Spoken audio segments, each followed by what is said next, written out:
संकष्ट चतुर्थीचे महत्त्व आणि कथा. एकदा गणपती उंदरावर बसून घाईघाईने जात असताना घसरले, तेव्हा त्यांना बघून चंद्र उपहासाने हसला. हे पाहून गणपतीला चंद्राचा फार राग आला. गणपतीने चंद्राला शाप दिला की आजपासून तुझे तोंड कोणी पाहणार नाही. जो कोणी पाहील त्यावर खोटा आळ येईल. शेवटी चंद्राने मोठे तप करून श्री गणपतीला प्रसन्न करून घेतले. चंद्राच्या तपामुळे व सर्व देवांच्या प्रार्थने केल्यामुळे गणपतीने चंद्राला शापातून मुक्त केले. पण वर्षातून एक दिवस भाद्रपद शुक्ल चतुर्थीच्या दिवशी म्हणजेच गणेश चतुर्थीच्या दिवशी तुझे तोंड कोणी पाहणार नाही आणि जो कोणी पाहील त्यावर त्या वर्षीचा खोटा आळ येईल असे सांगितले. त्यावर चंद्राने प्रार्थना केली की जर कोणी चुकून गणेश चतुर्थीच्या दिवशी माझे तोंड पाहिले तर खोटा आळ येऊ शकतो, म्हणून त्याने काय करावे. तेव्हा गणपतीने सांगितले की त्याने संकष्ट चतुर्थी व्रत करावे, म्हणजे खोट्या आळातून त्याची मुक्तता होईल.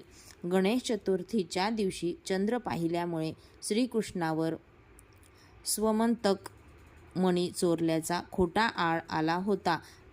आळ कृष्णाने संकष्ट चतुर्थीची वध केल्यामुळे गेला अशी कथा आहे. त्या कथेनुसार फार पूर्वी यादव कुळात सत्रजित नावाचा एक राजा होऊन गेला. त्याने 100 वर्षे सूर्योपासना करून सूर्याला प्रसन्न करून घेतले. प्रसन्न होऊन सूर्याला त्याला दिव्य स्वयंमंतक मणी दिला. हा मणी तेजाने प्रतिसूर्यच होता. या मण्यामुळे राजास दररोज सोने प्राप्त होऊ लागले. त्यामुळे सत्रजित राजा दररोज सहस्र भोजन घालायचा. सत्रजिताकडील स्वमंतक मण्याविषयी श्रीकृष्णाला समजल्यावर श्रीकृष्णाने सत्रजिताकडे या मण्याची मागणी केली, परंतु सत्रजिताने तो मणी देण्यास नकार दिला.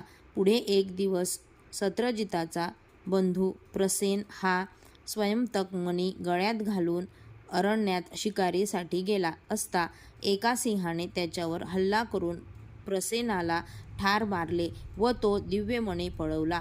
पुढे त्या सिंहाचा जांबुवंत नावाच्या राजाने ठार मारून तो स्वमंतक मणी आपल्या कन्येला गळ्यात बांधला. इकडे प्रसेन स्वमंतक मणी घेऊन नाहीसा झालेला पाहून सत्रजित राजाने हे कृष्ण कारस्थान असल्याचा आरोप केला. ही गोष्ट कृष्णास कळली. आपल्याकडील चोरीचा आळ दूर करण्यासाठी मग कृष्ण प्रसेनाच्या शोधार्थ निघाला. प्रसेनाला शोधत कृष्ण अरण्यात जाऊन पोहोचला. पाहतो तर काय, एके ठिकाणी प्रसेन मरून पडलेला, जवळच सिंहाच्या पाऊलखुणा उमटल्या होत्या. त्यांचा माग काढत कृष्ण जांबुवंतांच्या गुहेपाशी येऊन पोहोचला व स्वयंतक मणी शोधू लागला. अचानक परपुरुष आपल्या गुहेत शिरलेला पाहून जांबुवंताच्या कन्येने ओरडण्यास सुरुवात केली. तिचे ओरडणे ऐकून जांबुवंत तेथे आला. त्याने कृष्णावर हल्ला केला. त्या दोघांचे युद्ध 21 दिवस चालले होते. त्यामुळे द्वारकेस घबराहट झाली. गोकुळात नंद यशोदेला या युद्धाची वार्ता कळली. तेव्हा ते कृष्णाच्या काळजीने व्याकुळ झाले. त्यांनी संकटहर्ता श्री गणेशाचे संकष्ट चतुर्थीचे व्रत निष्ठापूर्वक केले. श्री गणेशाच्या कृपाप्रसादाने श्रीकृष्णास विजयप्राप्ती झाली. जांबुवंतांनी स्वयंमंतक मणी आणि आपली कन्या जांबुवंत श्रीकृष्णाला दिली. गोकुळात द्वारकेत सगळीकडे आनंदी आनंद झाला. श्रीकृष्णावर स्वमंतक मणी चोरल्याचा जो आळ आला होता ते कारण असे सांगतात. पूर्वी भाद्रपदात गणेश चतुर्थी दिवशी सायंकाळी गोपाळांसह रानातून घरी येताना वाटेत उमटलेल्या गायीच्या खुरांच्या ठशात पावसाने पाणी साचले होते.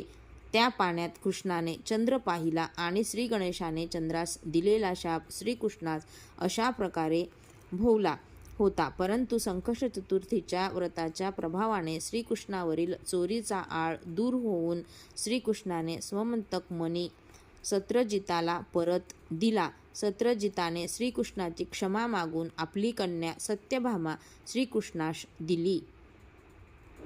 म्हणून दर महिन्याच्या कृष्ण चतुर्थीस संकष्ट चतुर्थी व्रत करतात.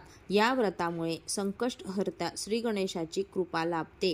भक्ताची संकटे दूर होतात. त्यांच्या मनोकामना पूर्ण होतात. श्रावण महिन्यातील संकष्ट चतुर्थी व मंगळवारी येणारी अंगारकी संकष्ट चतुर्थी विशेष फलदायी व महत्त्वाची मानतात.